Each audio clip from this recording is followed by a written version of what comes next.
Boa noite, que a paz de Jesus permaneça em nossos corações e nos fortaleça cada vez mais nesses momentos em que passamos por tantas dificuldades, mas ainda precisamos nos apegar ao nosso Pai amado, que permite que muitas coisas aconteçam. Nós sabemos que tudo tem uma razão de ser.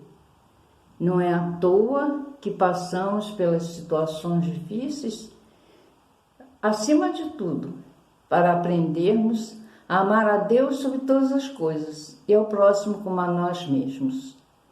Portanto, o nosso tema hoje é aquele que perseverar até o fim será salvo. E aí nós começamos questionando o que seria, perseverar. Manter-se firme, continuar no trabalho ou pura e simplesmente esperar que as coisas aconteçam sem nada fazer. E que fim é esse? Muitas pessoas acreditam que esse fim estaria ligado ao fim do mundo. Já se previu várias vezes que o mundo iria acabar, que não iria passar, Havia até aquele ditado que dizia que a 1000 chegarás, de 2000 não passarás. E 2000 passou e nós continuamos aqui, porque esse não é o objetivo divino. Então, que fim é esse? É o fim da transformação nossa, da mudança que precisamos fazer dentro de nós, porque tem que surgir do interior nosso essas mudanças, a acabarmos com o egoísmo, com o orgulho, que ainda nos atrapalha, que ainda nos entrava o progresso, e com isso atrapalha o progresso da humanidade. Então nós temos que pensar que esse fim não é o fim do mundo, aonde vai surgir um ser, que vai ressuscitar todo mundo, quando a ciência prova que isso não tem como existir, não tem como acontecer. E quem que criou a ciência? Foi o homem? Não. A ciência é criada por Deus. Tudo na natureza, tudo que existe, foi criado por Deus. Só o mal que não. Nós que praticamos o mal por nossa livre e espontânea vontade. Então a ciência é divina. E a ciência não prevê esse retorno, que seria um absurdo. Não tem razão de ser. Quais as pessoas queriam ressuscitar? Todas as que desencarnaram desde que o mundo é mundo? É uma ideia muito absurda. As pessoas não param para raciocinar, que não tem como ser assim. E será salvo do quê? De si mesmo, das suas dificuldades, dos seus momentos, de vacilo, do egoísmo, como já falamos, que é uma praga que nos atrapalha muito, o orgulho e tudo mais. Então, que a gente possa vencer essas dificuldades e fazermos o melhor de nós. Estamos observando que realmente nós estamos caminhando para uma total transformação. Ou aceitamos mudar, ou não vamos conseguir vencer mais uma etapa, que as coisas ficam complicadas, ficam difíceis. Então, observamos, que Jesus já naquela época, ele percebia as dificuldades. Teria Jesus necessidade de vir se a gente tivesse tomado um outro rumo na vida da gente? Não. Ele veio porque percebeu que a nossa maneira de agir ia nos levar a situações muito mais complicadas. Então, se Jesus não viesse, não alertasse com aqueles companheiros que ficaram ao seu lado, que assumiram o compromisso de divulgar os seus ensinamentos, a gente estaria numa situação muito pior. E ele, naquela época, ele já percebia as dificuldades e as dificuldades também de pessoas que abraçassem realmente o que ele estava ensinando. Então ele disse assim, né? E vendo a multidão, teve grande compaixão deles, porque andavam desgarrados e errantes, como ovelhas que não têm pastor. Então, isso mudou? Nem para todo mundo. Ainda tem muitos que são como ovelhas que não têm pastor, que não acreditam na situação por culpa da própria situação que o ser humano criou no passado. Se a gente for fazer um apanhado da nossa existência, dos períodos que passamos, dos fatos que vivenciamos aqui no planeta Terra, como espíritos que vão e voltam, nós vamos observar que em momento algum a Terra esteve em situação de paz constante, de eterna fraternidade. Né? O que nós fizemos até hoje foi brigarmos uns com os outros. Por isso ainda estamos num planeta de provas e expiações. Então, e ele completa, ele diz então a seus discípulos: a seara é realmente grande, mas são poucos os trabalhadores.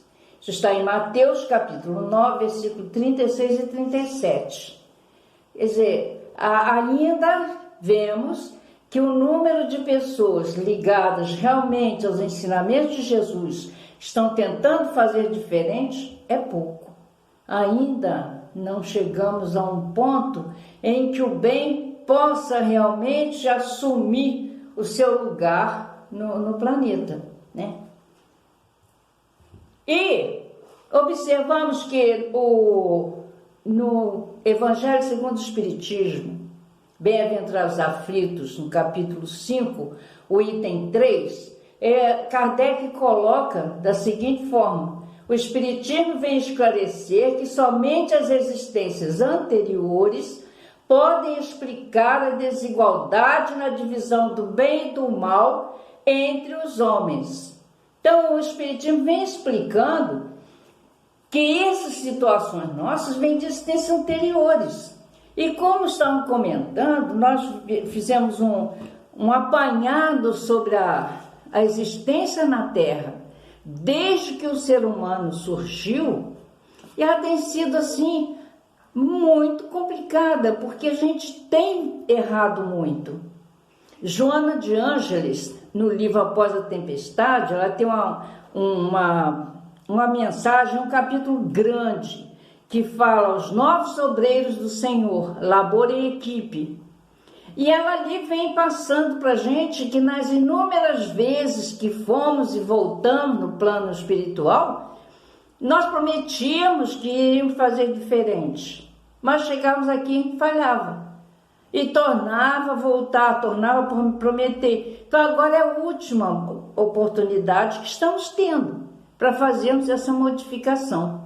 Então, a gente analisando, né, quando começa o planeta, quando começam os habitantes chegarem aqui, né, os seres humanos, a gente passa por um período de aprendizado na fase de planeta primitivo. Então, a gente passa por aquelas experiências, adquirindo experiências de como lidar no planeta Terra. E quando chega no ponto em que já estamos preparados para caminharmos, aí é instaurada a escrita, né? Organizada a escrita, aí passa-se a considerar como o surgimento da história. Mas independente assim, mesmo que tivéssemos tido conhecimentos, outros profetas vieram explicando os ensinamentos, optamos pelo caminho do erro. Então nós vemos assim uma idade antiga, aonde as nações procuravam umas dominarem as outras, e aquelas que tinham maior poder bélico dominava a outra e com ferro e fogo. E assim foi até o finalzinho da Idade Antiga, com o desaparecimento do Império Romano, que foi um império que dominou toda a área em volta do Mar Mediterrâneo. E também dessa forma, sem levar em conta que eu não gostaria para mim do que eu faço para o outro.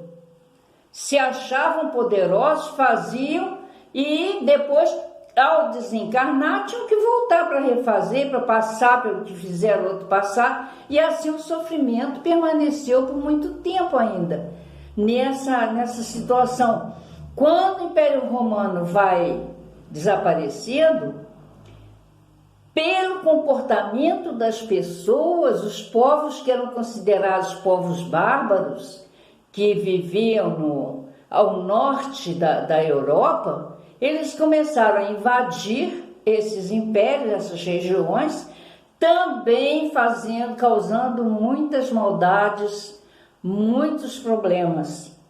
E por conta disso, o cristianismo nascente se encolhe, começa a fundar mosteiros, aonde se abrigavam ali, e ali começa toda uma modificação do cristianismo, que de perseguido passa a cruel perseguidor. Terríveis as torturas que praticava-se em nome de Jesus, em nome do Cristo, de cristianismo. E isso foi durante muitos séculos. Então, o compromisso herdado de transformação por cada um de nós é muito grande. Então, nós fomos até quando a igreja se enfraqueceu, e aí começam a mudar as coisas, as situações começam a mudar, e começam as grandes navegações, as grandes descobertas, que vão provar que a Terra era redonda, que a igreja estava errada. Porque quando Galilei fala que a Terra gira em torno do Sol, ele vai parar na fogueira da Inquisição. E ele então volta atrás, porque ele tinha coisas ainda para fazer, mas nessa situação de se contornar o planeta em navios, descobrindo terras que haviam para outros lados, provando que a Terra continuava mais além, não era uma coisa plana. Isso aí também enfraqueceu as ideias daquela época.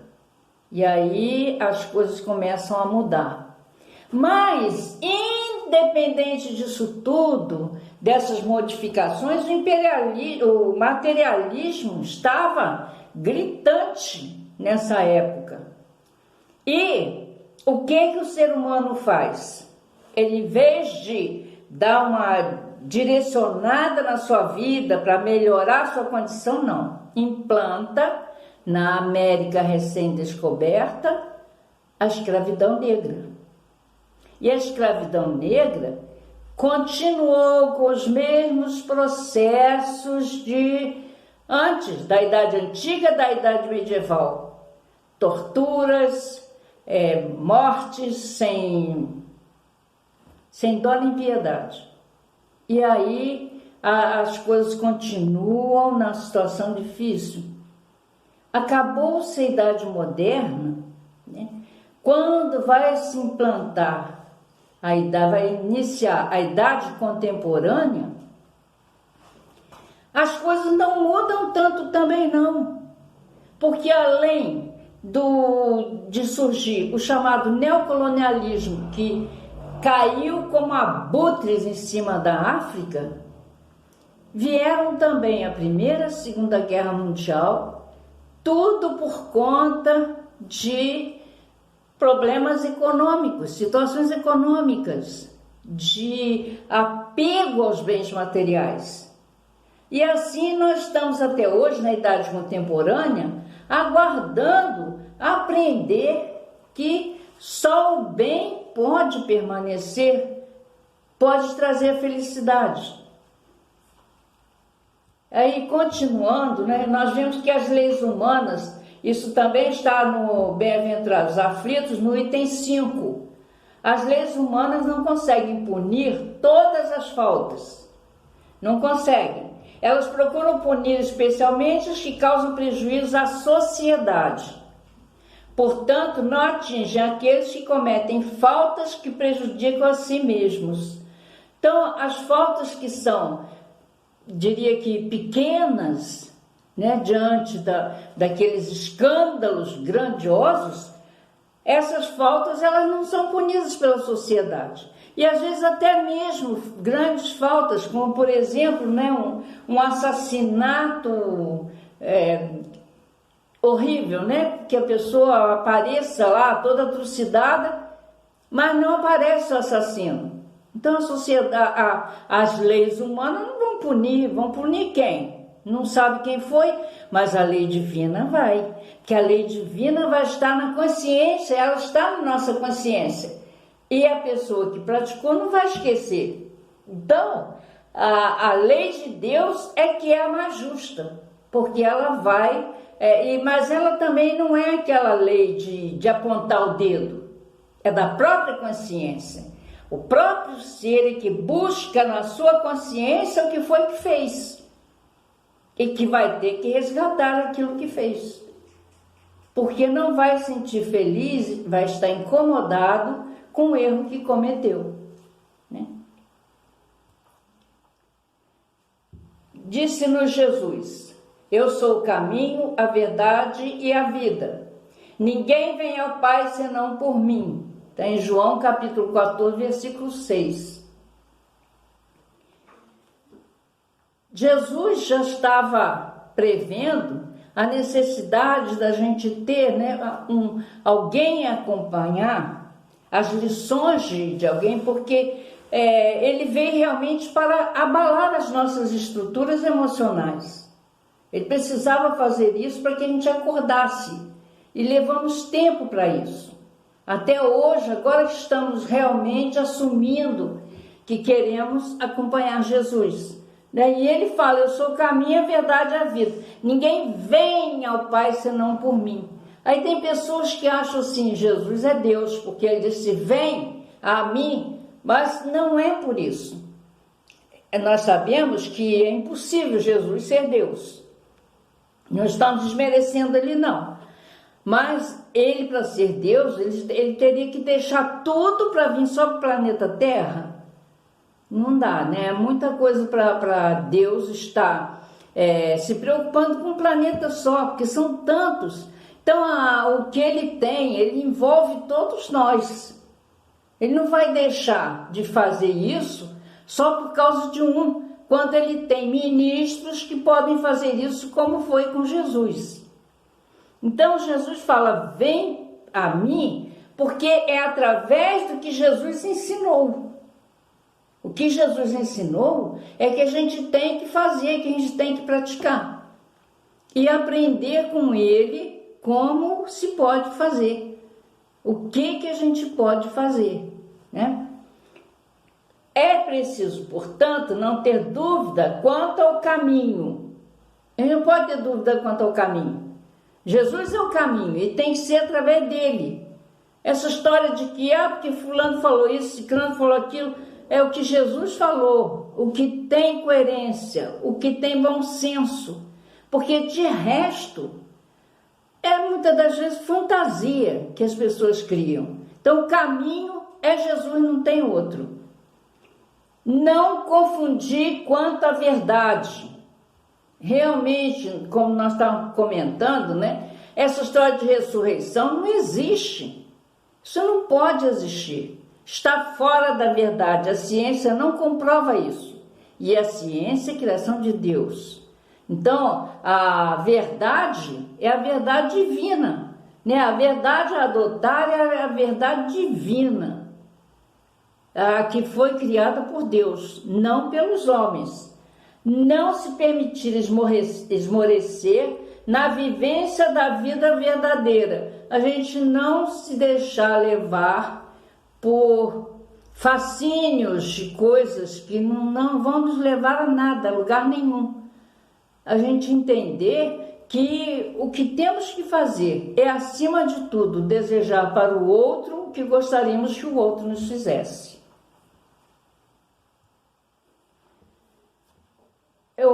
Jesus também, mais à frente, né, ele fala em Gálatas, tem uma passagem que ele vem, aliás, Paulo de Tarso, ele vem falando que é indiscutível o quadro de dificuldades que retrata o mundo de hoje. A gente está vendo aí, o mundo está, agora então, tem muita gente tendo depressão, tendo ansiedade, tendo uma série de problemas, uma série de dificuldades, por conta do que a gente está vivenciando. E eu confesso que no início dessa história de pandemia, havia momentos em que eu tinha a impressão de que uma nuvem escura estava chegando, envolvendo, e eu sentia angústia, saudade, tristeza, e aí eu tinha que me apegar à prece, à ajuda do plano espiritual,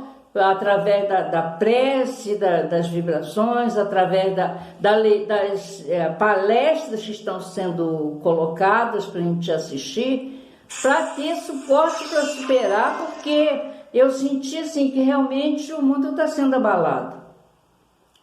Estamos naquele momento de separar o joio do trigo, né?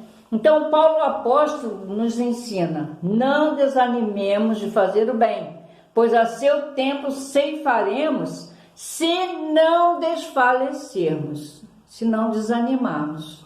Então a gente vai seguir em frente e vai fazer o melhor se a gente realmente não desanimar, não desistir. Isso está em Gálatas, capítulo 6, versículo 9.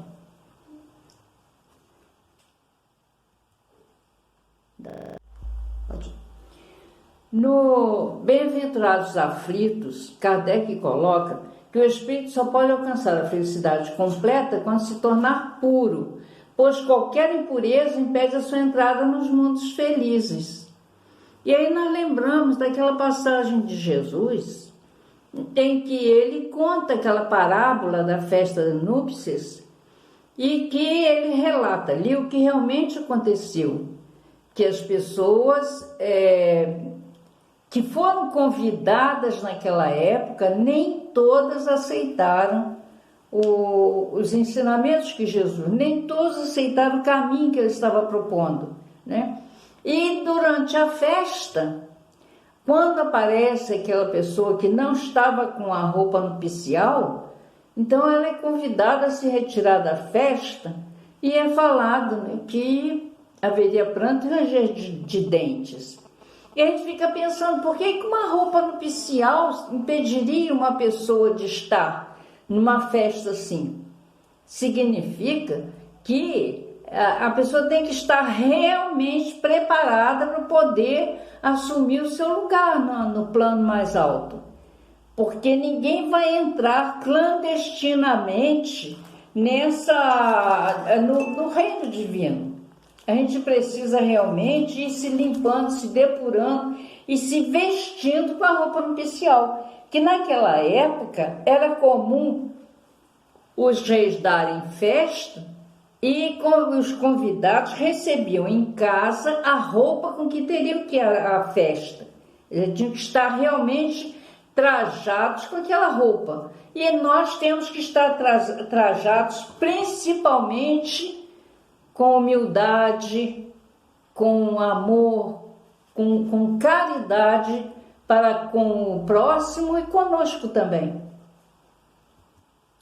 Ao afirmar, bem-aventurados aflitos, pois serão consolados, Jesus refere-se à recompensa que terão aqueles que sofrem de maneira resignada, porque não é só sofrer. Tem muitas pessoas que sofrem com raiva, com rancor, se tornam rebeldes, criam um monte de problemas, e não é por aí. Pois compreende que o sofrimento atual está ligado a erros que cometeram em outras vidas. Também do Bem-aventurados aflitos, item 12. E a gente tem que entender que realmente nós temos débitos do passado, que precisamos estar nos libertando deles. Aqueles que vierem viver na terra devem esperar lágrimas e penas amargas. Poxa, mas é sempre assim, né? Enquanto o planeta for de provas e expiações, a gente tem que estar pensando nisso aí, que lágrimas e penas amargas são produto da nossa vida ainda. Quem de nós não passou por isso e não continua passando por dificuldades, por problemas? Não conseguimos ainda ser totalmente felizes. A gente passa por dificuldades e às vezes nem sempre nós colocamos para fora as dificuldades que a gente passa, mas todos nós temos dificuldades, uns mais, outros menos, né? E quanto mais profundas as dores, olhem para o céu e agradeçam ao Senhor por querer experimentá-las. Isso também do capítulo 5, item 19. Quer dizer, temos que agradecer a Deus, porque nós aceitamos. Antes de reencarnar, nós fazemos como que um mapa da nossa vida futura, né? da vida que vamos levar, e muitas das vezes com promessas que chegamos aqui, esquecemos e não cumprimos. Então fica pendente. E a gente tem que voltar muitas das vezes para refazer o que deixamos para trás, que é o mais justo, né? A gente percebe assim que nenhuma criança entra para a escola, fica lá, sai e sem aprender nada, sem fazer nada. Não pode ser assim, né? E se não quisermos marchar de joelhos desconjuntados, é possível sejamos retidos pela sombra de falsos refúgios durante séculos consecutivos. Isso está no livro Fonte Viva, no capítulo 99, né, que fala isso, que se não quiser marchar de joelhos desconjuntados, nós vamos ser retidos na sombra de falsos refúgios. Quer dizer, vamos estar nos enganando. Estamos evitando, né? Não queremos passar pela dificuldade que depois vai nos libertar.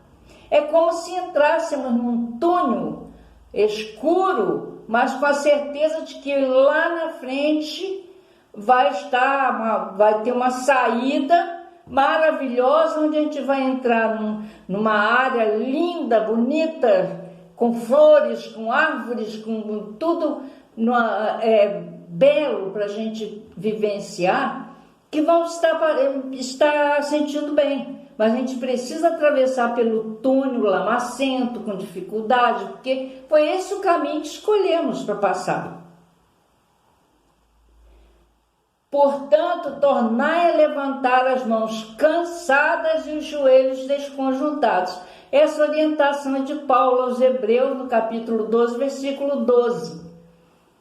Que a gente, nesses momentos, nós estamos passando um momento de situação de levantar os joelhos e caminharmos. Não está nada bom, não está agradável, ninguém está se sentindo feliz. Há sempre aquela sombra de receio, de medo, de uma série de coisas, mas repetindo o que minha irmã falou quando ela descobriu que estava com câncer, que o pior que as pessoas acham que seria ela desencarnar. Então é isso que a gente tem que pensar aqui. O pior que pode acontecer, né, é a gente desencarnar. Mas desencarnar não é o pior. É a libertação das dificuldades que vão ficar por aqui. E se sentirmos as forças se esvaindo, visualizemos Jesus convidando-nos: vinde a mim, todos os que estáis cansados e oprimidos, e eu vos aliviarei. Isso está em Mateus capítulo 11, versículo 28. Quer dizer, Jesus está nos convidando, está de braços abertos. Nós precisamos nos aproximar dele, que ele já está próximo da gente. Nós é que estamos afastados pelas nossas vibrações negativas. Então a gente tem que aprender a buscar Jesus no nosso dia a dia. E ele coloca, né? Mas aquele que perseverar até o fim será salvo. O que seria esse perseverar até o fim, né? É levar essa vida tranquila, não esmorecer, não cruzar os braços, não ficar sentado esperando cair do céu, não ficar achando que na hora H Deus vai nos libertar, porque não é assim.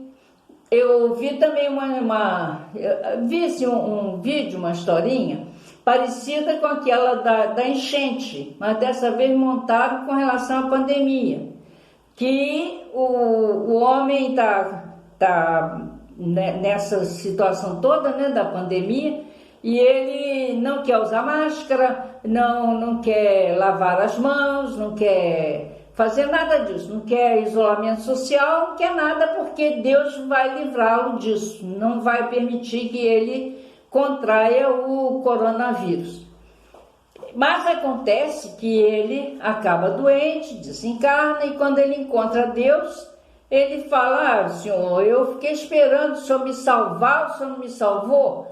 Aí que Deus teria dito para ele, né? Isso é historinha, né? Eu mandei você usar a máscara, você usar álcool em gel, lavar a mão com sabão, fazer isolamento social, você não fez? Como é que eu posso te ajudar? E é por aí, a gente tem que fazer também a parte da gente, não ficar esperando só que Deus vai fazer acontecer, porque não é dessa forma. Ele nos orienta, ele nos ajuda, mas a gente tem que fazer a nossa parte, senão fica muito confuso, né? Parecendo assim que ele está beneficiando uns e outros não. E Deus é igual com todos nós, ele não vai fazer diferença. A perseverança é a base da vitória. Quer dizer, se a gente perseverar até o fim, nós vamos conseguir vencer. Não esqueças que ceifarás mais tarde em tua lavoura de amor e luz. Ou seja, estamos plantando para colhermos. E o que nós estamos plantando? Desesperança, desânimo, medo, rancor. Nada disso vai ser bom depois, né? Se nós estivermos plantando ânimo, esperança, coragem, força para vencer, é tudo isso que nós vamos colher depois. Mas só alcançarás a divina colheita se caminhares para diante entre o suor e a confiança, sem nunca desfaleceres. Isso está no Fonte Viva, capítulo 124. Que a gente, então, tem que permanecer firmes, fiéis, para conseguirmos vencer as dificuldades que estão por aí. Realmente nós estamos sentindo que estamos no fim do mundo, mas no fim do mundo, desse mundo velho, carcomido, cheio de coisas ruins que deixamos para trás, e que é preciso que ele resplandeça de uma maneira firme, uma maneira melhor, onde cada um de nós possa se sentir em segurança. Eu tinha muito receio de uma terceira guerra mundial, porque eu já tinha visto comentários sobre Apocalipse e tudo mais, e que um dos comentários é que haveria uma terceira guerra mundial. E quando Trump manda matar aquele guerrilheiro lá num outro país, eu tive receio, porque foi assim que surgiu a Primeira Guerra Mundial, foi de uma maneira assim parecida. E fiquei mais aliviada porque eu percebi que até dentro do próprio país dele, as pessoas não compraram a ideia dele. E ele foi inclusive ameaçado de impeachment. Então, ele teve que se recolher e parou com essas coisas de querer, de repente, fabricar uma guerra na tentativa de se darem bem. Mas vejam bem, se houvesse uma terceira guerra mundial, os países envolvidos não iam usar a bomba atômica? Ela destruiria o planeta.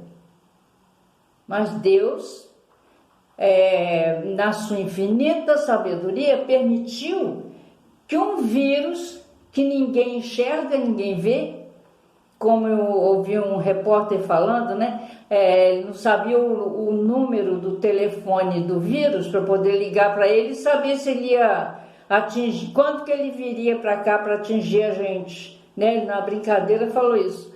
Realmente, você não consegue ver o vírus, não consegue, pode ter arma mais potente, mas você não enxerga ele, como é que vai atirar nele? Então, mas isso aí envolveu o planeta inteiro, o mundo inteiro praticamente está envolvido nessa guerra contra um ser invisível e que fez com que países que a gente nunca imaginou que fosse acontecer, aconteceu de países estarem ajudando uns aos outros. E é por aí, é assim que vai começar essa união entre cada um de nós como seres do mesmo planeta e filhos do mesmo Pai.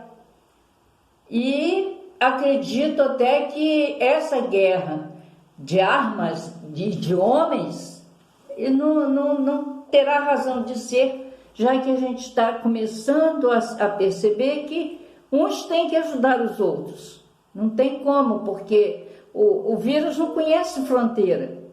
Ele vai aonde der para ele, ele vai. E as pessoas vão ter que realmente reconhecer que só realmente se unindo é que a gente vai conseguir vencer essas dificuldades. E é por aí que a gente possa despertar cada vez mais e vencer esses momentos difíceis, fazendo o melhor de nós sem desfalecer, seguindo em frente, confiante, enchendo-nos de esperança que haverá um mundo melhor, em que vamos estar bem, em que todos nós estaremos juntos, lutando por uma situação melhor, por um mundo melhor. Que Jesus nos ampare, nos abençoe, nos dê muita força, muito ânimo para continuarmos a nossa tarefa. Muito obrigado, fiquem em paz.